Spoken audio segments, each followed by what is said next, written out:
പ്രമുഖ പരിസ്ഥിതി ശാസ്ത്രജ്ഞൻ ഡോക്ടർ മാധവ് ഗാഡ്ഗിലിന് വിട. പൂനെയിലെ പ്രയാഗ് ആശുപത്രിയിൽ ചികിത്സയിലിരിക്കെ ഇന്നലെ രാത്രിയായിരുന്നു അദ്ദേഹത്തിന്റെ അന്ത്യം. 83 വയസ്സായിരുന്നു. പൂനെ പഞ്ചവതിയിലെ വസതിയിൽ മൃതദേഹം പൊതുദർശനത്തിന് വെച്ചിരിക്കുകയാണ്. വൈകിട്ട് 4-ന് നബിപേട്ടിലെ പൊതുശ്മശാനത്തിലാണ് സംസ്കാര ചടങ്ങുകൾ. പരിസ്ഥിതിക്ക് വേണ്ടി ജീവിച്ച് നിലപാടെടുത്ത് കലഹിച്ച് പോരാട്ടങ്ങൾക്കൊടുവിൽ മാധവ് ഗാഡ്ഗിൽ യാത്രയായി. പ്രായാധിക്യം മൂലമുള്ള അവശതകൾ കാരണം കഴിഞ്ഞ കുറച്ചു ദിവസമായി ചികിത്സയിലായിരുന്നു.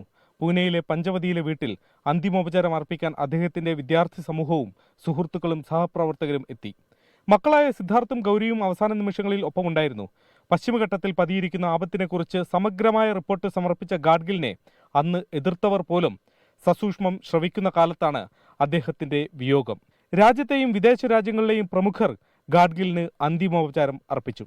മുണ്ടക്കെ ചൂരൽമല ഉരുൾപൊട്ടലിന് പിന്നാലെയാണ് പൂനെയിലെ ഈ വസതിയിലെത്തി മാധവ് ഗാഡ്ഗിലിനെ ഏറ്റവും ഒടുവിൽ കാണുന്നത്. അന്നും അദ്ദേഹം അതീവ രോഷത്തോടെയാണ് പശ്ചിമഘട്ടത്തിലെ പരിസ്ഥിതി നാശത്തെക്കുറിച്ച് സംസാരിച്ചത്.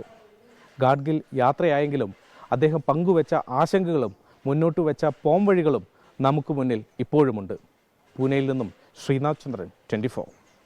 ലോകത്തെവിടെയായാലും ഏത് സമയത്തും 24 വാർത്തകളും ഓഗ്മെന്റഡ് റിയാലിറ്റി പാക്കേജുകളും എക്സ്പ്ലെയിനറുകളും വിശദമായി കാണാൻ ഞങ്ങളുടെ യൂട്യൂബ് ചാനൽ നിങ്ങൾക്ക് സബ്സ്ക്രൈബ് ചെയ്യാം.